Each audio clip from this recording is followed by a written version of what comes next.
Oke, bismillahirrahmanirrahim. Assalamualaikum warahmatullahi ta'ala wabarakatuh. Halo kawan semua dimanapun anda berada, kembali lagi berjumpa bersama Mang Aril Maki gitu ya. Semoga kita selalu dalam keadaan baik dan kebaikan selalu menyertai kita semua. Oke kawan-kawan, alhamdulillah kembali lagi Maki berkesempatan untuk berbagi prediksi soal disertai pembahasan lengkap untuk kita mempersiapkan diri menghadapi CPNS tahun 2023 yang insya Allah berdasarkan rencana akan digelar pada bulan September 2023 ini. Dan sekarang ini sudah masuk bulan Juli kawan-kawan, berarti untuk mencapai bulan September kita tinggal hitung hari lagi ya, tinggal sekitar ya 20 hari lagi lah, karena sekarang sudah masuk tanggal 7, berarti sekitar ya ambil pahitnya lah 30 hari gitu kawan-kawan. Maka 30 hari ini kalau kita gunakan untuk berleha-leha bersantai ria, tentu ini akan menjadi suatu hal yang sangat tidak baik bagi kita tentunya kawan-kawan ya. Tapi kalau kita gunakan untuk berbanyak baca, banyak latih, maka nanti ketika apapun soal yang dihadapi, kawan-kawan akan terbiasa dengan soal tersebut. Karenanya mari kita gunakan waktu yang ada ini untuk membaca-baca dan juga memperbanyak latihan. Dan alhamdulillah pada kesempatan ini sudah berhasil masuk di part 7 untuk soal-soal persiapan di bulan September ini. Jadi untuk kawan-kawan yang baru singgah di sini, part 1 sampai 6-nya silakan cek lagi di video di playlist Maki, karena di sana sudah banyak Maki berbagi soal SKD-nya. Ada soal TKP ya, pada part 1 itu Maki berbagi soal TKP untuk jejaring kerja indikatornya, karena masing-masing jenis soal TWK, TKP, TIU itu ada indikator soalnya kawan-kawan. Di part 2 Maki sudah berbagi soal TIU untuk sinonim, antonim, kemudian padanan kata. Di part 3 Maki sudah berbagi TIU yang deret ya. Part 4 itu Maki masih ingat itu tentang penalaran analitik. Part 5 kemarin tentang apa ya, kemarin lupa lagi Maki yang masih penalaran analitik atau apa ya. Part 6 Maki berbagi tentang TIU juga, tapi di soal figura. Nah, figura juga ada banyak macamnya. Pokoknya kawan-kawan don't go anywhere, stay tune here, karena Maki akan selalu update setiap harinya. Dan pada kesempatan kali ini Maki berkesempatan untuk membagikan soal TWK, hot tes wawasan kebangsaan. Oh ya, yang 44 itu ada tadi TWK-nya bela negara. Dan pada kesempatan kali ini Maki akan berbagi TWK-nya pengamalan Pancasila gitu kan ya. Karena banyak sekali soal yang muncul di CPNS tahun sebelumnya. Ternyata untuk tes wawasan kebangsaan itu bagaimana kita bisa mengamalkan Pancasila dalam kehidupan sehari-hari. Ini penting sekali dimiliki oleh kita kawan-kawan nanti yang akan jadi ASN tentunya kawan-kawan ya. Bagaimana menjadikan Pancasila sebagai falsafah hidup bangsa gitu kan ya. Baik, untuk dia langsung ikut kopi gitu ya. Masalahnya milunya butuh selalu di masalah juga senyum di semua bus solution biar apa? Iya betul, biar inspirasi gitu kan ya. Soalnya kayak gini, kita baca bareng ya. Aral merupakan seorang diaspora di luar negeri. Suatu ketika ia melakukan perjalanan ke Indonesia dan singgah di kampung halamannya. Saat dia melihat masyarakat di kampungnya masih memiliki ekonomi yang rendah, sementara sumber daya alam yang tersedia cukup banyak, tetapi belum dikelola dengan baik, Aral memutuskan untuk mengadakan pelatihan usaha bagi masyarakat di kampungnya. Sikap Aral tersebut sejalan dengan pengamalan Pancasila, tepatnya sila K, A ke-1, B ke-2, C ke-3, D ke-4, E ke-5.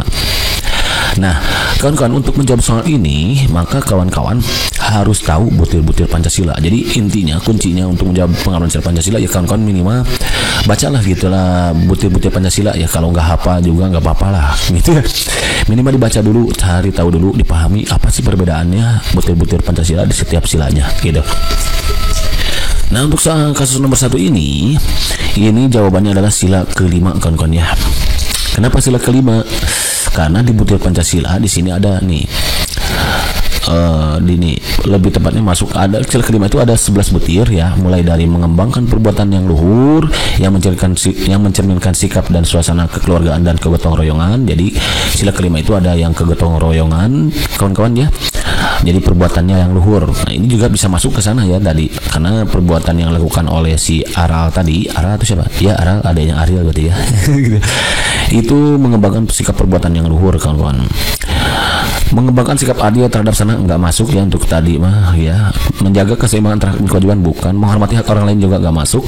Suka memberi pertolongan kepada orang lain agar dapat berdiri sendiri, nah bisa masuk ke sini. Bisa mengembangkan perbuatan yang luhur juga boleh lah, tapi agak kurang gitu. Tapi yang lebih cocoknya itu di sila kelima, butir kelima, memberikan pertolongan kepada orang lain agar dapat berdiri sendiri. Kan tadi si Aral memberikan pertolongan dengan memberikan pelatihan, itu dia berarti setelah menolong warga di kampungnya agar dapat berdiri sendiri, sehingga nanti ekonominya meningkat gitu ya, karena sebelumnya kan dikatakan rendah katanya. Kemudian tidak menggunakan enggak, suka bekerja keras bukan, suka menghargai hasil karya enggak, suka melakukan kegiatan dalam rangka kemajuan yang merata. Nah, ini juga masuk nih. Suka melakukan kegiatan dalam rangka mewujudkan kemajuan yang merata dan berkeadilan sosial. Nih, supaya maju kan di kampungnya, maka berarti dia bisa masuk ke sini. Jadi kalau begitu jawaban yang tepat untuk soal nomor ini adalah sila kelima. 1. Karena dia dengan mengadakan pelatihan si Aral ini di kampungnya, berarti dia telah berusaha memberikan pertolongan kepada masyarakat sekitarnya agar berdiri sendiri kan, masyarakat di kampungnya. Nah, yang kemudian berikutnya adalah suka melakukan kegiatan. Nah, dia melakukan kegiatan pelatihan, berarti dia melakukan kegiatan yang mewujudkan kemajuan yang merata dan berkeadilan sosial. Begitu kan ya. Jadi jawaban yang tepat itu untuk soal nomor ini adalah sila kelima. Begitu kan? Understand? Idam, mantap next. Soal nomor 2. Oh sorry, nomor 2 ini, sorry salah yang ngetik nih. Siapa yang ngetik? Mang Akil. Ini seperti salah Mang Age ya. Soal nomor 2 nih. Soalnya kayak gini, kita hadapi bareng-bareng ya. Luna dan Akil tengah melaksanakan pesta pernikahan yang mengundang banyak orang. Timbulnya kerumunan dari acara tersebut sangat tidak sesuai dengan kondisi Indonesia saat ini, yaitu pandemi COVID-19. Nah, kita kan sedang pandemi, sementara Luna dan Akil mengadakan pesta pernikahan gitu. Selain itu, pemerintah sedang memberlakukan aturan mengenai pemberlakuan pembatasan kegiatan masyarakat atau PPKM sebagai hasil musyawarah. Nah, ternyata saat melaksanakan pesta pernikahan ini sedang memberlakukan PPKM juga atas hasil musyawarah tentunya ya. Jadi kawan-kawan penentuan PPKM ini tentunya tidak hasil sendiri gitu ya, melainkan hasil musyawarah. Awal mula mereka sudah diperingatkan oleh ketua RT setempat agar membatalkan acara. Namun Luna dan Aki tetap bersikeras mengadakan pesta pernikahan besar-besaran. Sekarang mereka melanggar sila ke A1, B2, C3, D4, E5. Pertama, ya udah kita hadapi dulu yang sering menjadi semoipes gitu ya. Solution. Biar apa? Iya betul, biar ada sirasi gitu kan ya. Lagi-lagi Maki katakan kawan-kawan, untuk menjawab soal ini ya kita harus tahu butir-butir Pancasilanya untuk setiap silanya gitu kan. Namun kebetulan di sini ada kata musyawarah. Kalau ada kata musyawarah enak gitu, nggak makin jauh dari sila keempat gitu kan ya. Enak kebetulan ya di sini.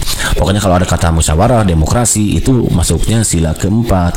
Musyawarah, demokrasi. Nah, itu masuknya sila keempat. Nah, karena permusyawaratan perwakilan, nah itu kan ya. Enak gitu lah kalau soalnya ada musyawarahnya. Udah jelas ini jawabannya adalah demokrasi. Kalau nggak tahu nih kita cari tahu nih. Untuk butir-butir sila keempat itu ada 10 butir. Yang pertama itu sebagai warga negara dan warga masyarakat, setiap manusia Indonesia mempunyai kedudukan, hak dan kewajiban yang sama. Nggak masuk sini ya. Tidak boleh memaksakan kehendak kepada orang lain. Nah, yang tadi itu memaksakan kehendak, jadi bisa masuk ke sini ya. Dengan bersikeras ingin mengadakan pesta secara besar-besaran, dia telah berarti memaksakan kehendak kepada orang lain. Memaksakan kehendak dalam berpendapat, misalkan dalam berdiskusi, berarti kita telah melanggar sila keempat. Mengutamakan musyawarah dalam mengambil keputusan untuk kepentingan bersama, nggak masuk. Musyawarah untuk mencapai mukat diliputi oleh semangat kekeluargaan. Enggak, menghormati dan menjunjung tinggi setiap keputusan yang dicapai sebagai musyawarah. Nah, yang ini yang tadi lebih tepatnya ya. Kan tadi hasil musyawarah katanya. Nih, hasil musyawarah nih. Kalau hasil musyawarah kita langgar, tidak dihormati dan tidak junjung tinggi, berarti kita telah melanggar sila keempat butir kelima. Dengan itikat baik dan rasa tanggung jawab menerima dan melaksanakan hasil keputusan tersebut. Nah, dia tidak mempunyai itikat baik untuk menerima dan melaksanakan hasil keputusan rapat. Bisa juga ke sini, tapi lebih tepatnya ke sini sih ya, nomor sila keempat, nomor butir kelima gitu. Di dalam musyawarah diutamakan kepentingan bersama di atas kepentingan pribadi dan golongan. Nah, enggak, karena ini bukan dalam kasus musyawarah ya. Musyawarah dilakukan dengan akal sehat dan sesuai dengan hati nurani. Nah, bukan. Keputusan diambil harus dapat dipertanggungjawabkan secara moral kepada Tuhan Yang Maha Esa, menjunjung tinggi harkat dan martabat manusia, nilai-nilai kebenaran dan keadilan, mengutamakan persatuan dan kesatuan demi kepentingan bersama. Juga bukan. Nah, Intinya sih saat kita mengambil keputusan dalam suatu musyawarah, itu yang harus kita utamakan itu dapat dipertanggungjawabkan di sisi Tuhan Yang Maha Esa, kawan-kawan. Jadi jangan sembarangan ketika kita mengambil suatu keputusan asal enak aja misalkan itu asal terlihat baik. Nah, sementara kita tidak, padahal yang paling penting itu yang paling penting itu dapat dipertanggungjawabkan kepada Tuhan Yang Maha Esa. Memberikan kepercayaan kepada waki-waki yang dipercaya untuk bukan. Jadi lebih tepatnya untuk soal yang tadi itu melanggar sila keempat, bisa butir 5, 1, 2 atau 6, tapi lebih tepatnya ke butir 5 karena tidak menghormati dan menjunjung tinggi setiap keputusan yang dicapai sebagai hasil musyawarah. Jadi kuncinya harus tahu butir-butir Pancasila, kecuali untuk sila keempat lah. Kalau ada kata musyawarah, sudah jelas itu jawabannya yang sila keempat. Begitu kan, kawan? Understand? Idam-idam, jadi mantap. Kalau mantap nih, soal number 3. Mana curi? Ini salah lagi nih. Nomor C. Di sini sudah selesaikan semua masalah. Namun apa masalahnya belum nyata, butuh susru gitu ya.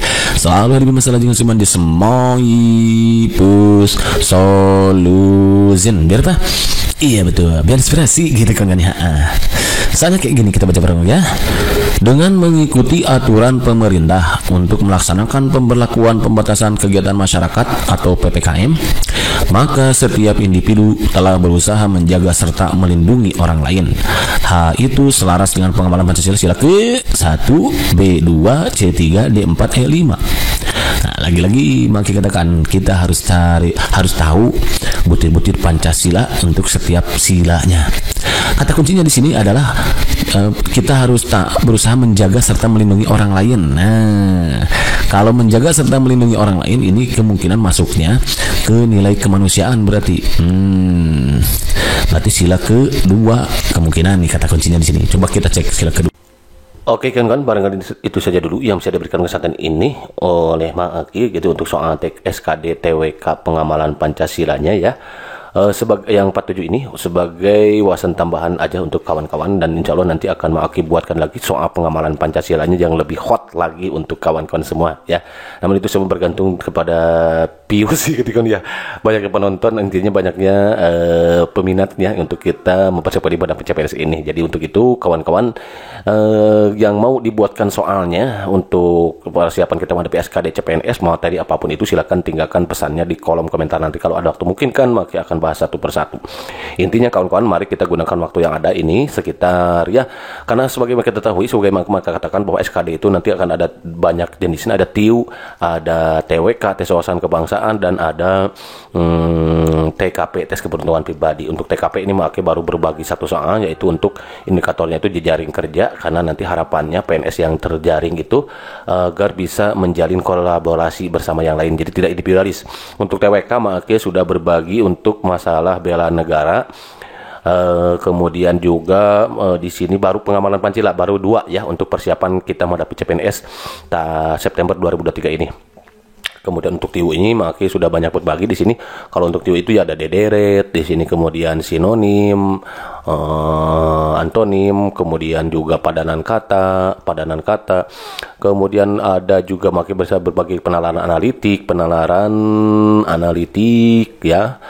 Kemudian juga Maki kemarin berbagi tentang figural. Nah, ini 2 selalu kalau kita hitung 1, 2, 3, 4, 5, 6, 7 pas gitu ya.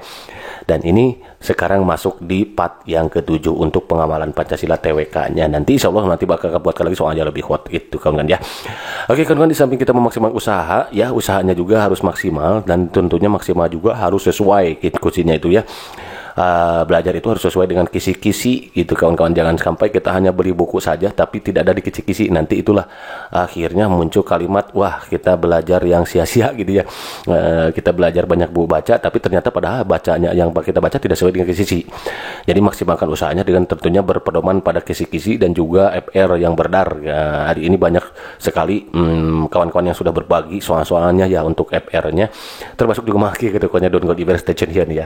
Dan juga kita maksimalkan dengan doa biar nanti hasilnya sesuai dengan apa yang kita harapkan antar usaha dan doa itu harus maksimal, karena judul lagunya kan perjuangan dan doa. Oke, yang penting. See you next time. Assalamualaikum warahmatullahi wabarakatuh.